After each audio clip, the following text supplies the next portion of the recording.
Começa agora o programa que dissipa mitos e enfrenta até os temas mais difíceis do mundo da cerveja. Apresentado pelo grão-mestre das piadas ruins, Henrique Boaventura. Posso falar a besteira que eu quiser aqui, que tá tudo em casa.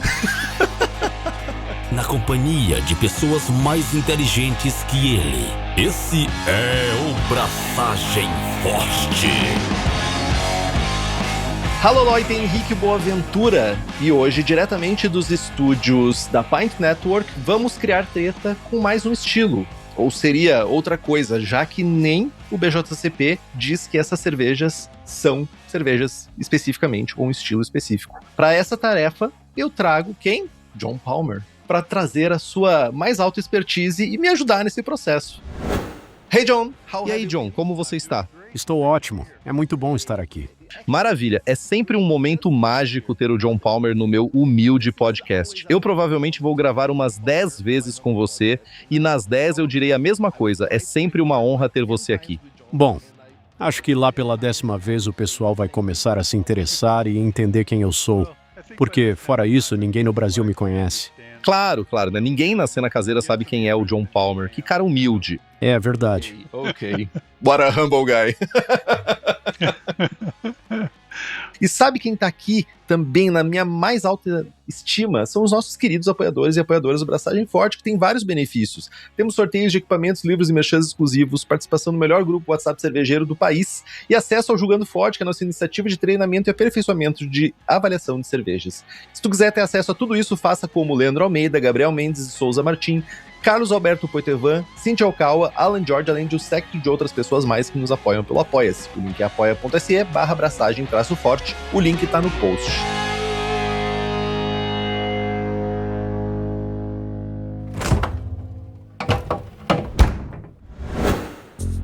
E olha só essa novidade, hoje abre o Cofre Forte. Para quem não conhece, é uma parceria que o Braçagem Forte tem com a Levitec. E a ideia é bem simples, a Levitec tem um banco de micro-organismos que não estão em nenhuma prateleira de brew shop. Coisas que a maioria dos cervejeiros e cervejeiras nunca vai ter acesso. Só quem ouve o Braçagem Forte que vai. E a levedura dessa edição de reabertura é uma Belgian High Gravity que nunca foi propagada antes. Então, se você quiser fazer um clone de uma Westmalle ou qualquer outra trapista de verdade, essa cepa tem tudo o que você precisa. Essa é uma ação exclusiva para os ouvintes do Braçagem Forte. E se você é apoiador ou apoiadora, ainda tem 17% de desconto exclusivo para você. Se ainda não é apoiador ou apoiadora, mas quer aproveitar o desconto, vire apoiador agora que na hora você já vai receber esse cupom. Então acesse já braçagemforte.com.br/cofreforte para garantir a sua levedura exclusiva. O link também está na descrição do episódio e em todos os lugares.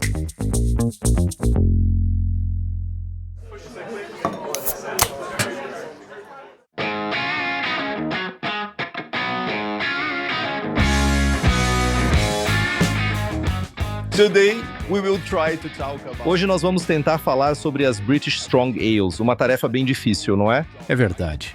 Mas alguém precisa fazer isso. Ainda bem que você me escolheu. Exatamente, alguém tem que resgatar esse estilo. Isso aí, com certeza.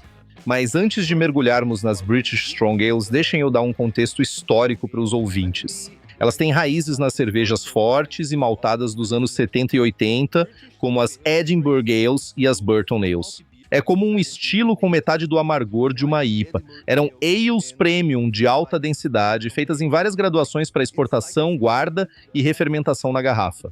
Como a densidade caiu ao longo do tempo por conta da economia, guerras e tecnologia, algumas variantes sumiram. Hoje o estilo abraça recriações históricas e interpretações modernas, começando por volta de 5,5% de álcool. Para os padrões atuais nem é tão forte, mas no passado era, se comparado às ales de pub comuns. Isso reflete mais pequenos estilos independentes do que uma linhagem única. Então, no pós-guerra, é um estilo em declínio. John, esse estilo é uma invenção do BJCP tentando criar uma categoria? Ou são várias cervejas diferentes espremidas num só lugar? Isso faz sentido? Como você disse, elas vêm das antigas Stock Ales, uma ale forte que era envelhecida e guardada.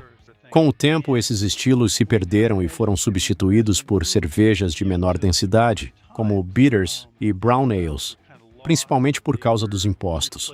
Menor teor, menos imposto. A categoria atual de British Strong Ale engloba aquele espaço acima das bitters, das pale ales e abaixo das barley wines. Existe uma janela de 5 a 9% onde essas ales se encaixam. Elas podem ser claras, mas geralmente vão do âmbar ao escuro. O equilíbrio delas é totalmente focado no malte. É difícil para mim traçar uma linha dividindo uma British Strong Ale de uma English Barley Wine ou de uma Old Ale. Existem diferenças sutis além do teor alcoólico, porque uma English Barley Wine pode ser muito mais forte, mas uma British Strong Ale também precisa ter um álcool mais alto, entende? Elas são bem parecidas com as Old Ales. Só que as Old Ales têm aquele caráter de oxidação e melanoidina que traz notas frutadas complexas. Já a British Strong Ale, mesmo que envelhecida, deve ser mais jovem e fresca, sem muito desse caráter de envelhecimento. Perfeito. Não lembro em qual livro li sobre a origem dos estilos britânicos. Na Alemanha também acontece isso, de não ter um estilo exato. É como a cerveja que eu faço há 3 séculos e chamo de Pils, mas não é uma Pils. Parece que no lado britânico é a mesma coisa. Alguém tenta encaixar a cerveja em um estilo, mas o cervejeiro continua fazendo do jeito dele, sabe? É como a John Hardy's Ale. É apenas uma Strong Ale que é produzida há 100 anos. Eles sempre fizeram assim, todo mundo gosta, então não mudam nada. É um grupo muito interessante. É um espaço de estilo, pois de um lado temos as Porters e Stouts nessa mesma faixa de álcool, no extremo superior as Barley Wines. E também temos as IPAs, que são Strong Ales, mas com foco total no lúpulo. Aí você cruza para um estilo focado no lúpulo, não no malte. A American Strong Ale, em contraste, é parecida, mas enquanto a britânica foca no malte, a americana foca no lúpulo. O melhor exemplo americano que vocês devem conhecer é a Arrogant Bastard, da Stone. Ela não é tão lupulada quanto uma IPA da mesma força. Tem uma base de malte mais rica, notas de casca de pão escuro e mais ésteres. Mas o foco de equilíbrio ainda é o lúpulo. Porque a versão americana tem um álcool um pouco mais alto. Acho que começa em 6% e vai subindo, né? Mas é uma boa comparação. É como se fosse uma versão maltada, uma mistura de English IPA com American Strong Ale. American Strong Ale. Right. Ok. Quer sair do faz porque sempre fez e realmente entender o processo cervejeiro? Então fica ligado, abriu a turma 2026 do curso de Tecnologia Cervejeira da Academia da Cerveja, em parceria com a VLB Berlim, uma das maiores referências do mundo em ciência cervejeira. E aqui tem um diferencial importantíssimo, é o único curso fora da Alemanha com certificação oficial da VLB. O conteúdo vai da matéria-prima até os processos produtivos e controle de qualidade, com uma abordagem bem técnica e aplicada. As aulas são online entre os dias 11 e 29 de maio, sempre à noite. Se você quiser evoluir tecnicamente de verdade, vale muito a pena dar uma olhada. As vagas são limitadas e o link está na descrição desse programa. A little bit about the style. Falando um pouco mais sobre o estilo, você poderia nos dar um panorama geral do que buscar em aromas e sabores? Sim, você busca uma cerveja de cor âmbar escuro a cobre, talvez marrom. Busca muito caráter de malte, bastante casca de pão com um pouco de tosta e talvez uma leve torra. Mas você não quer cruzar a linha das porters e stouts. Então deve focar no lado da casca de pão, com a tosta e a torra apenas como um realce. As English Brown Ales têm um pouco desse caráter, mas não têm a força alcoólica. É aí que entra a British Strong Ale. Ela parte da Brown Ale para uma versão mais alcoólica, onde a tosta e a torra adicionam os seus contornos. Sobre o lúpulo, você quer equilibrar todo esse malte com amargor, mas sem sabor de lúpulo no meio do paladar. Pode ter um pouquinho no início, mas ela deve ser majoritariamente maltada no meio e ter um final focado no malte, não no lúpulo. Se for tentar fazer uma, pegue bem leve nas adições tardias. Na fermentação, você busca notas bem frutadas. Use sem dúvida uma levedura inglesa que traga boas características de frutas de caroço. Você também pode focar em fervuras um pouco mais longas para desenvolver mais melanoidina. Em geral, nas escolhas de malte, cerca de 10% de malte caramelo é o típico. Um pouco de tostado e torrado na faixa de 3 a 5%. O malte Munique, embora não seja britânico, adiciona casca de pão escuro.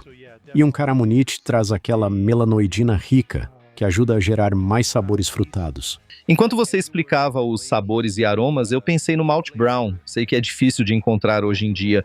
É um malte super especial e faz anos que não vejo um saco dele aqui no Brasil. Mas, como você falou de casca de pão, tosta e torra, parece ser o lugar perfeito para usar o Malt Brown, não acha? Sim, seria um ótimo malte. Eu costumo esquecer dele, mas sim. Novamente, de 3 a 5% de Malt Brown já é suficiente para extrair essas características. Ele tem um sabor muito forte, então você não vai querer usar muito. Eu não usaria 10%, senão ele vai ofuscar as outras características de malte da cerveja. É engraçado, porque se alguém do século XVIII ouvisse a gente dizendo para usar só de 3 a 10%, eles usavam quase 50%. Imagina como eram aquelas cervejas. Isso nos leva a outro ponto: os açúcares cervejeiros. Quando você tem maltes com sabores muito fortes, como o Malt Brown, os açúcares diluem esse peso e mantêm o álcool alto. Eu estava julgando na semana passada no World Beer Cup a categoria Outras Cervejas Fortes. Tínhamos várias cervejas juntas ali. Tinha uma Strong Porter que, embora fuja do nosso assunto, dava para notar que usaram muito açúcar. Tinha sabor, mas não tinha corpo. Era uma cerveja bem mais rala. Num clima mais quente, um corpo fino até pode funcionar. Mas eu buscava aquela riqueza extra. Açúcares são ótimos, mas não use 40% na receita. Senão você perde o corpo e a riqueza que tornam as British Strong Ales especiais. Estou impressionado com uma Tropical Stout que fiz recentemente. Usei açúcar mascavo e ficou incrível. Eu não costumo fazer muitas stouts fortes, mas esse toque de açúcar mascavo no final ficou ótimo. Mas quando você fala de açúcar, seria açúcar comum? Eu prefiro os caramelizados. Na verdade, eu estou falando justamente dos caramelizados ou açúcares mais escuros. Tipo os caramelos 1, 2, 3 e 4 da indústria, que dá para fazer em casa? Exato. Eles eram muito usados tradicionalmente nas cervejas britânicas. Um ótimo exemplo comercial é a Winter Warmer da Sam Smith, que tem 6%. Tenho outra versão de 8% de barril de carvalho. Como não se vê muitas no mercado, é uma ótima vantagem para nós, cervejeiros caseiros. Com certeza, essa é a mágica, né? Pensando ainda nos adjuntos, eu li que eles também usavam melaço para fazer esse estilo. Acha que é viável usar isso? O melaço tem um sabor pouco refinado. O que eles chamavam de melaço há 200 anos provavelmente tinha um sabor mais limpo que o de hoje, que é muito forte.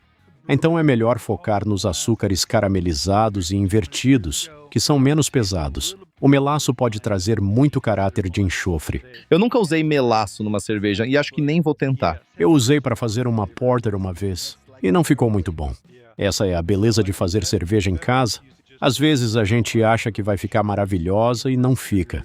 Mas veja esse exemplo, é a Winter Warmer. Dá para ver a cor daqui, um âmbar bem profundo. Para quem está só ouvindo este episódio, o John está mostrando um copo com uma bela British Strong Ale. A cerveja é linda. E o John também, na verdade. Bem, eu imagino que já seja de tarde aí no Brasil, então. Sabe como é?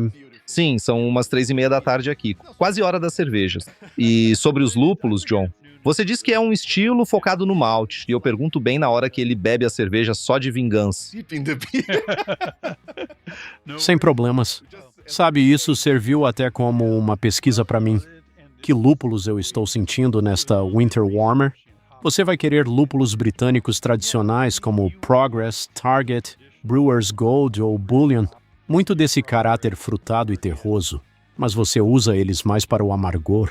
Apenas um toque na fase final para dar um pouco de caráter. O foco é no malte e você não quer ofuscar isso. É um erro que vejo muito em competições, seja nas American Ambers ou em estilos focados no malte, como a American Marzen.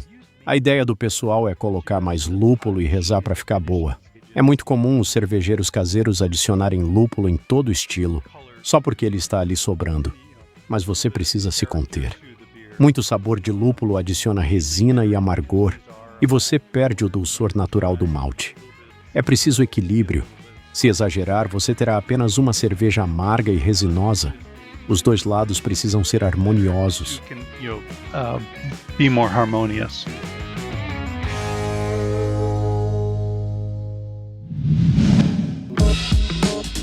Pílulas de Conhecimento.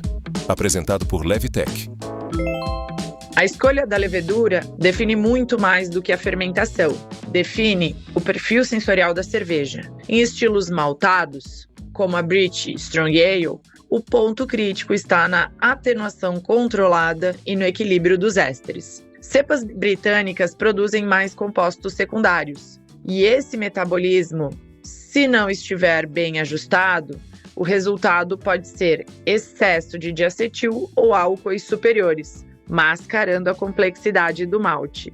No episódio de hoje, o Henrique trouxe resultados satisfatórios com o uso de leveduras Levitec. E isso não é por acaso. Trabalhamos com cepas selecionadas para esse equilíbrio, desde perfis mais limpos, como American Ale, para o malte brilhar, até perfis mais expressivos, como a Resident Ale, que trazem notas clássicas de ésteres de leveduras inglesas.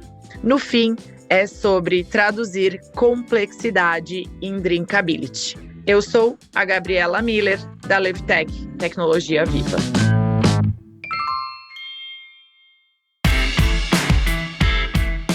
Do you think, John, that it's like... Você acha, John, que as pessoas usam o lúpulo para tentar consertar o dulçor da cerveja? Eu penso muito nisso quando julgo, porque os cervejeiros caseiros costumam confundir uma cerveja maltada com uma cerveja doce, entende? Existe um ponto de equilíbrio entre as duas coisas que eles geralmente erram, né? Fica doce demais e na próxima versão eles simplesmente adicionam mais lúpulo para tentar consertar. Sim, e eles também adicionam lúpulos no meio e no fim da fervura. E isso muda o caráter essencial do estilo. Essas cervejas britânicas são maltadas, mas não tão doces. Na verdade, elas são bem secas. Esta Winter Warmer tem um aroma doce, mas um paladar equilibrado e final seco. O leve dulçor no final é mais pela falta de lúpulo do que por açúcar, entende? Acho que as pessoas confundem com as versões de garrafa que chegam ao Brasil. Se elas chegam totalmente cozidas pelo sol e ficam com gosto de mel e de papelão, e as pessoas acham que esse é o caráter britânico. Parece mais doce porque, na verdade, a cerveja está oxidada. Exato. Como essas cervejas têm maltes caramelo e tostados, elas têm compostos que oxidam fácil no calor. Elas vão ganhando esse caráter forte de toffee e de papelão, e às vezes até um aroma de tinta de caneta. Minha caneta chinesa tem cheiro de óleo de barril, né? Mas buscando pelo caráter de levedura, conheço as cepas inglesas genéricas, mas tem alguma que funcione melhor para esses estilos focados no malte? Qualquer levedura seca britânica funciona bem. A London Fog e até leveduras de Hazy IPAs são ótimas. Elas não vão deixar a cerveja turva, porque se você ferve os lúpulos, os polifenóis precipitam. Então, leveduras de Hazy IPA ou English Ales vão muito bem para o estilo. A esse 04 funciona bem, né? E da Lallemand temos a Nottingham e a Windsor. Mas a Nottingham pode ser complicada, pois você quer um pouco de corpo na cerveja, mas sem dulçor, certo? Sim, a esse 04 é uma ótima escolha. Com as outras, você tem que garantir altas taxas de inoculação. Fique de olho na fermentação. O ideal é terminar mais quente, mas não passe de 20 ou 21 graus Celsius. Um final mais quente ajuda a produzir ésteres de maçã, pera e frutas de caroço. Você definitivamente não quer notas de banana.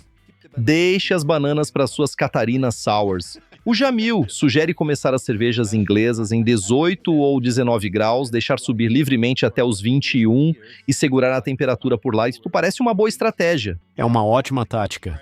Comece mais frio, deixe ter uma subida gradual nas primeiras 24 horas e depois libere a subida. Isso reduz os subprodutos do início da fermentação, como o diacétil e acetaldeído, e diminui muito o estresse na levedura. E acabei de fazer uma Kolsch usando uma levedura alemã de um laboratório brasileiro, a Levitec, e ficou deliciosa. Uma Altbier e depois uma Kolsch. Ficou lindo. E, John, falando do processo, para a mostura britânica, uma infusão simples funciona bem? Sim, infusão simples funciona muito bem. Você já lida com maltes altamente modificados e uma boa quantidade de maltes especiais que já estão convertidos. Às vezes, você adiciona açúcares que nem precisam de tempo de mostura para converter. Dependendo de quanta melanoidina você quer, pode até fazer uma fervura mais longa, mas geralmente não precisa, pois o malte especial já traz esse sabor. Exato. Além de ser mais barato que gastar gás. Isso mesmo. E como você disse, começar a fermentação fria e deixar subir livremente para um final mais quente funciona muito bem para atenuar e limpar a cerveja. Fica com um sabor muito limpo e gostoso de beber. Estou gostando bastante dessa Winter Warmer agora. Ainda bem. Acho que você sugeriu esse estilo de propósito para poder beber enquanto a gente grava, né? We recording. Yeah. E você está ouvindo esse episódio já pensando em abraçar uma cerveja, você pesquisou localmente, você sabe, não precisa usar equipamento antigo e ultrapassado, tu pode usar os equipamentos da Easy Brew, com uma linha completa de equipamentos, acessórios e insumos, eles atendem desde o cervejeiro caseiro iniciante até a produção profissional. Está com vontade de produzir, mas com pouco tempo ou espaço, você precisa conhecer a nova K60, o equipamento Double Vessel que ocupa o mesmo espaço de uma single, conta com várias automações e ainda tem uma versatilidade enorme. Ela faz de 15 a 50 litros e tem a capacidade de processar grande volume de malte, fazendo das Sessions até as High Gravities. E o nosso ouvinte ainda tem 10% de desconto com o cupom Braçagem Forte, tudo junto. Entre agora no site easybrew.com.br para escolher o equipamento que melhor atende às suas necessidades. Easy Brew, cerveja sem perrengue.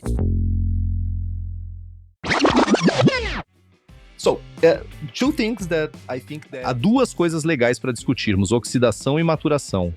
Você comentou que ela é como uma Old Ale, mas sem o lado da oxidação. Uma Old Ale de baixo álcool e não oxidada, não há espaço para oxidação nessa cerveja? Ou acha que um pouquinho funciona? Até funciona um pouco, mas se tiver um caráter de oxidação muito notável, como um frutado excessivo ou álcoois superiores, isso vira uma Old Ale. Se você sentir gosto de oxidação, vai provar e pensar: ok, estou bebendo uma Old Ale, não uma British Strong Ale. Entendi, é um bom ponto para diferenciar. E a maturação, historicamente, era uma cerveja de guarda. Hoje parece uma boa ideia fazer isso, para guardar para uma competição, por exemplo. Condicionamento na garrafa por uns 6 meses é ótimo. Escondido da sua vista para você não ficar tentado a beber antes da hora, certo? Exato. Condicionamento em barril de carvalho também pode ser feito, mas num concurso isso a jogaria para a categoria de envelhecidas em barril e não British Strong Ale. Mas há muito o que explorar nessa faixa de álcool de 5,5% a 8%. Muito potencial para experimentação e adaptação ao seu gosto. Perfeito. Indo para o fim do episódio, você disse que julgou no World Beer Cup e avaliou algumas British Strong Ales. Acha que, apesar das cervejarias históricas na Inglaterra, ainda há espaço para esse estilo hoje em dia, comercialmente ou em concursos? Sim, você as encontra mais junto com as Brown Ales. Hoje as pessoas focam muito no lúpulo ou muito no malte e acabam esquecendo dessa área equilibrada. Mas se você acertar o equilíbrio, ela fica incrivelmente fácil de beber. Não cansa o paladar. É uma cerveja refrescante, frutada e deliciosa. Estamos tão programados para IPAs ou stouts extremas que esquecemos que essa falta de extremos é ótima de beber. Talvez no futuro haja espaço para um mercado que não foque apenas nos extremos, percebes? Que não seja só cerveja sem álcool ou superalcoólica. Com certeza. Eu faço muito churrasco e não há nada melhor do que sentar ao lado da grelha com uma cerveja forte e encorpada para ir bebendo enquanto se cozinha. Fiz uma Franconian Schwarzbier pro meu churrasco com uma receita do Dornbusch. O meu Kegerator fica mesmo ao lado da churrasqueira, é incrível. E uso uma torneira da Zayk, a versão chinesa, claro, porque as da República Checa são incrivelmente caras. Aqui nós compramos a versão chinesa por uns $30 e funciona perfeitamente. Sim, uns $30 ou $40. 30, 40 bucks, yeah. It works, just works. Yeah. E falando em lúpulo, se você quiser acesso a toda a miríade de lúpulos selecionados pela Hops Company diretamente nas fazendas norte-americanas, safras específicas selecionadas lindamente, entra no site hopscompany.com ou chama a pessoa que já te atende ou ainda manda um direct que estamos começando 2026 e logo tem safra nova para comprar.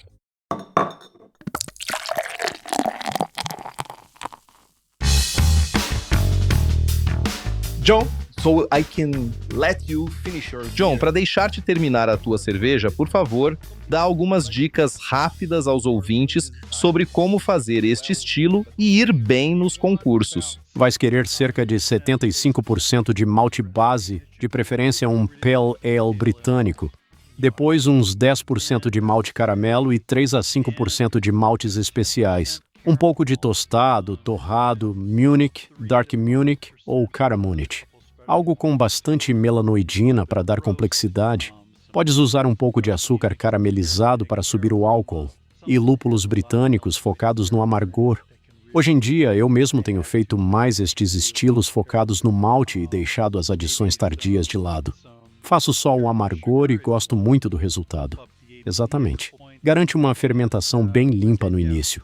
Dá bastante tempo para maturar no fermentador antes de engarrafar ou colocar no barril.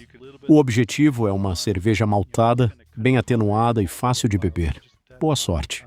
Boa sorte e façam este estilo em casa. Eu sou totalmente anti-IPAs. Eu só as faço porque um dia quero produzir todos os estilos do BJCP, especialmente Hazy IPAs ou Brut IPAs, que para mim nem deveriam estar no guia de estilos, né? Na verdade, eu gosto das Brut IPAs, quando são bem feitas, bem secas e amargas.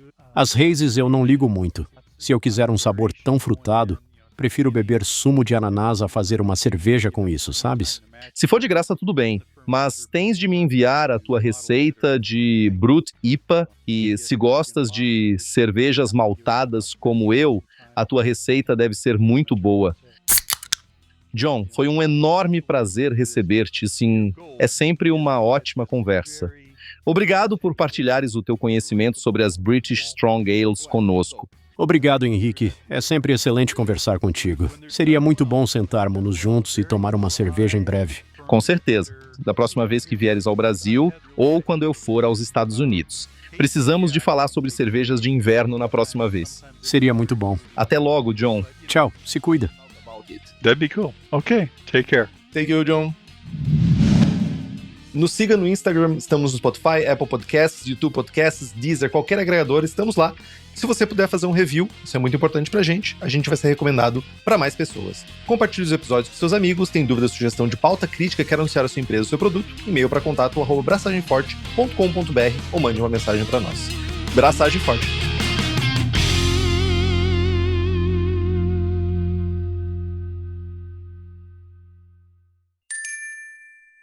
Este podcast é uma produção da Pint Network e está disponível no Spotify, no YouTube ou na sua plataforma de áudio preferida. Na nossa equipe, contamos com a colaboração de Henrique Boaventura, Ludmila Almeida e Maurício TK, sócios e apresentadores do podcast.